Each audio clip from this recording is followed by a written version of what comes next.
بسم الله الرحمن الرحيم. الحمد لله رب العالمين، وصلى الله وسلم وبارك على عبده ورسوله محمد وعلى آله وصحبه أجمعين وعلى من تبعهم بإحسان إلى يوم الدين. أما بعد. سورة التوبہ آیت نمبر 31 میں اللہ سبحانہ وتعالی فرماتا ہے اتخذوا احبارهم ورهبانهم اربابا من دون الله والمسيح ابن مريم وما امروا الا ليعبدوا الها واحدا لا اله الا هو سبحانه عما يشركون.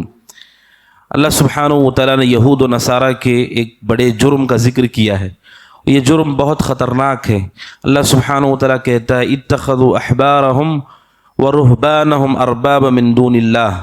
یہود نے اپنے احبار کو، حبر احبار کہتے ہیں علماء، یہود نے اپنے علماء کو، ورہبانہم اور نصارہ نے اپنے رہبان کو، رہبان کہتے ہیں عبادت گزاروں کو، ارباب من دون اللہ، اللہ کو چھوڑ کر انہیں رب بنا لیا. یہود و نصارہ کا یہ بہت بڑا جرم ہے جو اللہ سبحانہ وتعالی نے ذکر کیا. اور یہ عجیب بات ہے ان لوگوں کی جس سے متعلق ابن قیم رحمۃ اللہ علیہ لکھا ہے کہ ان کا عجیب معاملہ ہے کہ انہوں نے انبیاء کو قتل کیا ہے جن کے ذریعے سے ہدایت مل سکتی ہے. انبیاء ہی کے ہاتھوں سے، یعنی ان کے ذریعے سے دین ہم تک پہنچتا ہے، ان کو قتل کیا یہود نے. اور ان کے مقابلے میں، انبیاء کے مقابلے میں اپنے علماء کو انہوں نے اپنا رب بنا لیا. شیطان کا کھلواڑ دیکھی کیسے ہے. جن کے ذریعے سے ہدایت ملنی ہے، راستہ معلوم ہونا ہے، ان کو قتل کیا. اور جو اس کے اہل نہیں ہیں انہیں اللہ سبحانہ وتعالی کا شریک کر لیا. یہ آیت کریمہ، اس کی تفسیر خود رسول اکرم صلی اللہ علیہ وسلم نے فرمائی ہے. قرآن مجید کی تفسیر رسول اکرم صلی اللہ علیہ وسلم کی زندگی، آپ کے احادیث ہیں. آپ نے خود اس آیت کی تفسیر کی ہے. کیا یہودی اپنے علماء کی عبادت کرتے تھے، ان کے لیے رکوع سجدہ کرتے تھے؟ کیا نصارہ اپنے علماء کو رکوع سجدہ کرتے تھے؟ سنن ترمذی کی حدیث ہے، ایک صحابی رسول ہے جن کا نام ہے عدی بن حاتم. یہ حاتم طائی کے بیٹے ہیں. حاتم طائی مشہور ہیں، آپ سب نے نام سنا ہوگا. یہ جاہلیت میں شخص تھا جو بہت زیادہ سخاوت کرتا تھا. یہ مسلمان نہیں ہوا یہ شخص، اور جاہلیت ہی میں فوت ہو گیا.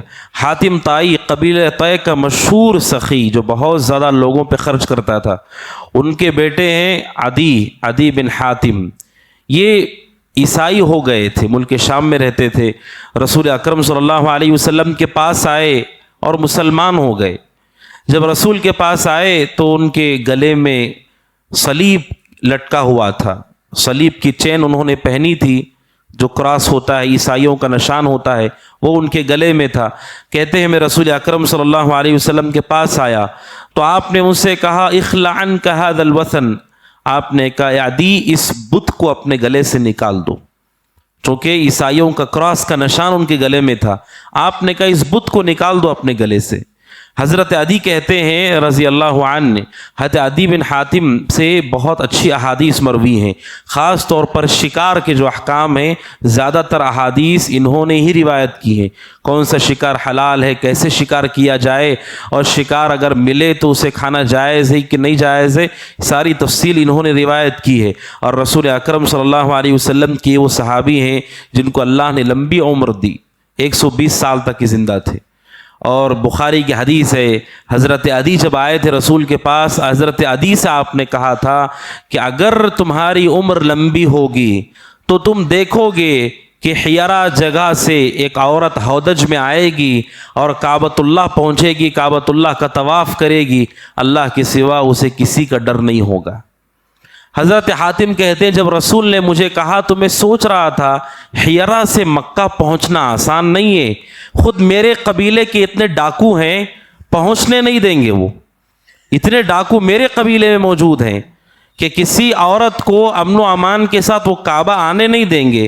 حضرت عدی کہتے جب رسول نے مجھے کہا میرے دماغ میں یہ بات چل رہی تھی، لیکن آپ نے کہا لئن طالت بک حیا، آپ نے کہا عدی سے اگر اللہ نے تمہاری عمر لمبی کی تو ضرور وہ زمانہ تم پاؤ گی کہ اللہ ایسا امن و امان قائم کرے گا کہ حیرہ نامی بستی سے ایک عورت پورے امن و امان کے ساتھ مکہ پہنچے گی اور اللہ کے گھر کا طواف کرے گی، اللہ کے سوا اسے کسی کا ڈر نہیں ہوگا.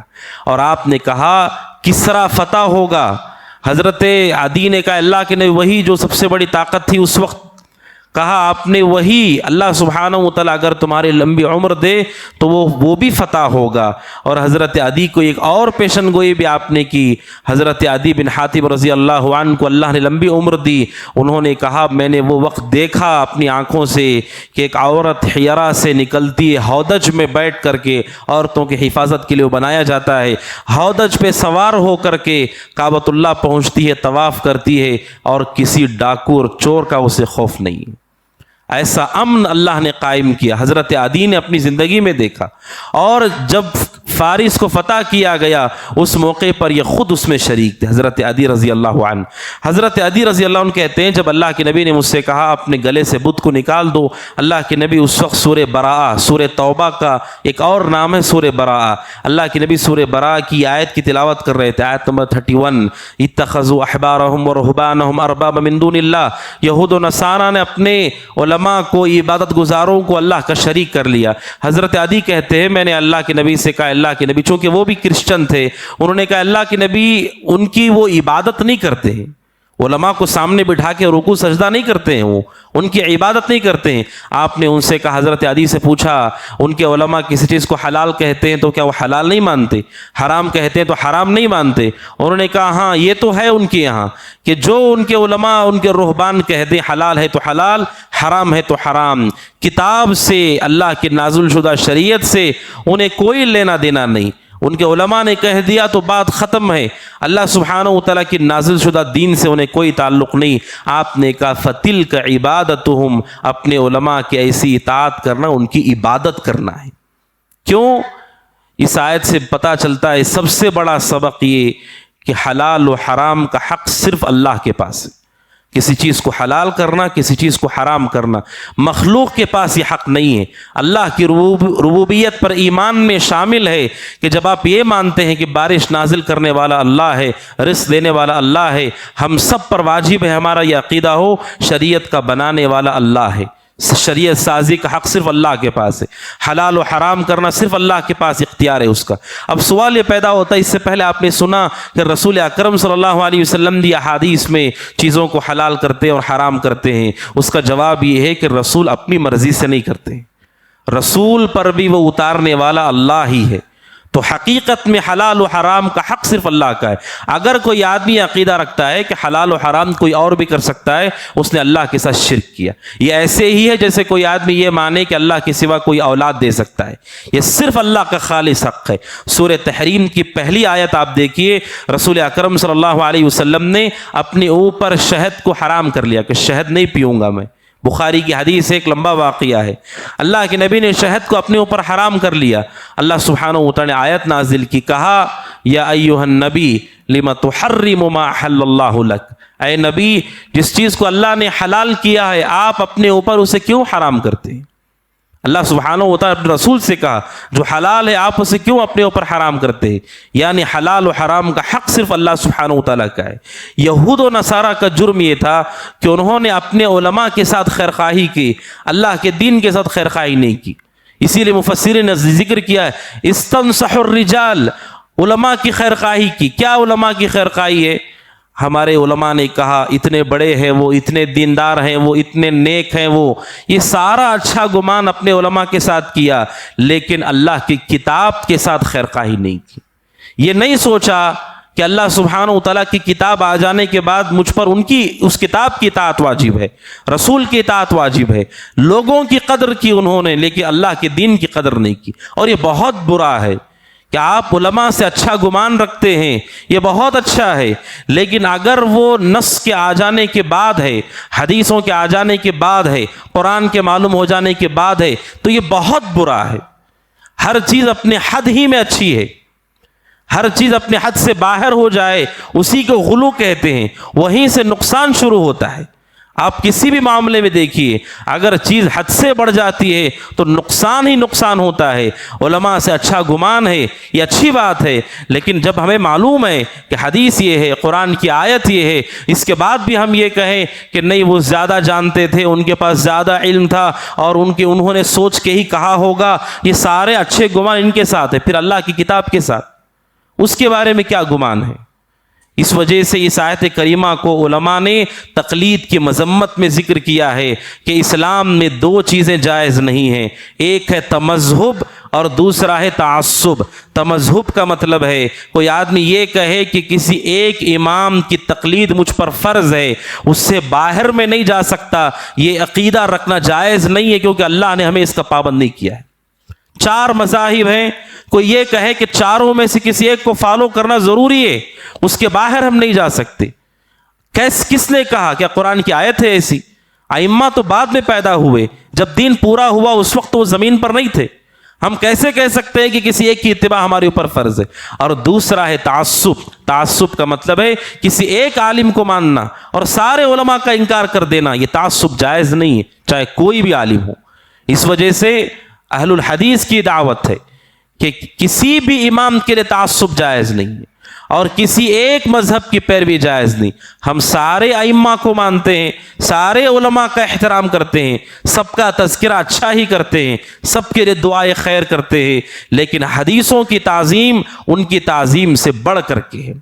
ابن قیم رحمۃ اللہ علیہ ایک مسئلہ ذکر کرتے ہیں، ابن قیم کے استاذ ہیں ابن تیمیہ رحمۃ اللہ علیہ، ایک مسئلہ ذکر کرتے ہوئے اپنے استاد کی مخالفت کرتے ہیں، جو ان کے استاد نے کہا اس کے خلاف وہ فتویٰ دیتے ہیں اور کہتے ہیں کہ میرے استاد میرے محبوب ہیں، میرے قریبی ہیں، میرے پسندیدہ ہیں، لیکن مجھے حق ان سے زیادہ پسندیدہ ہے۔ جو حق ہے وہ استاد سے زیادہ محترم ہے، کیونکہ اس کا تعلق اللہ کی ذات سے، کیونکہ دین اللہ کا اتارا ہوا ہے۔ لہٰذا یہ آیت کریمہ تقلید کی مذمت بیان کرتی ہے، کسی ایک مذہب کو اپنے اوپر واجب ماننا، کسی ایک عالم کے لیے تعصب کرنا۔ اسی لیے جس شخص کے جتنے استاذ ہوتے ہیں اتنا ہی اس کا علم اچھا ہوتا ہے۔ اسی لیے علماء کیسے علم حاصل کرتے تھے؟ اپنے شہر کے علماء کے پاس پڑھتے، پھر سفر کر کے باہر جاتے، پھر اس کے بعد اور دور جاتے، مختلف علماء سے ملاقات کرتے۔ امام بخاری رحمہ اللہ کے سینکڑوں اساتذہ ہیں، سینکڑوں علماء سے انہوں نے پڑھا ہے۔ جتنے علماء سے آپ سیکھتے جائیں گے اتنا ہی آپ کا علم بھی گہرا ہوگا، سوچ بھی آپ کی کشادہ ہوگی، سینہ بھی کشادہ ہوگا، اخلاق بھی بہتر ہوں گے، آداب بھی سیکھنے کو ملیں گے۔ آدمی اپنے آپ کو محصور نہ کرے۔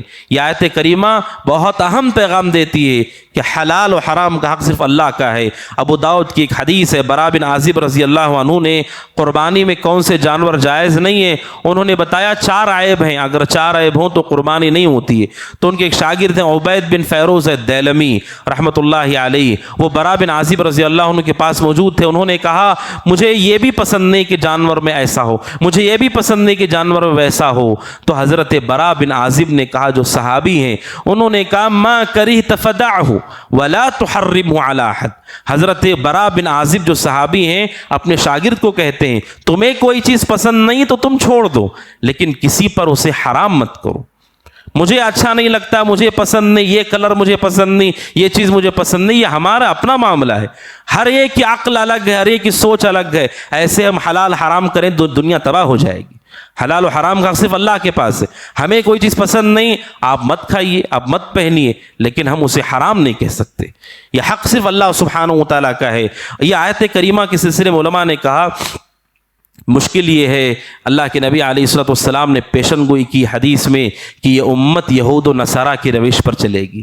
جس طرح یہود و نصارہ نے جرم کیے، اس امت میں بھی وہ جرم ہوگا۔ اس لیے یہ حدیث ہم سب کو پیغام دیتی ہے۔ آج ہمارے سماج میں جو روش ہے علماء کو رب بنانے کی، اس سے مومن توبہ کرے۔ حلال و حرام یہ کتاب و سنت کی روشنی میں طے ہوتا ہے، آدمی اپنی مرضی خواہشات سے اسے طے نہیں کر سکتا ہے۔ یہود و نصارہ کی تقلید، ان کی مشابہت، یہ امت کے لیے بڑی مصیبت ہے، جس کی وجہ سے بہت سارے منکرات امت میں داخل ہوئے۔ اللہ سبحانہ و تعالیٰ سے دعا کہ اللہ سبحانہ و تعالیٰ ہمیں اس آیت کے اس پیغام کو سمجھنے کی توفیق عطا فرمائے۔ آمین۔ ھذا وصلی اللہ وسلم علی نبینا محمد وعلی آلہ وصحبہ اجمعین۔ السلام علیکم ورحمۃ اللہ وبرکاتہ۔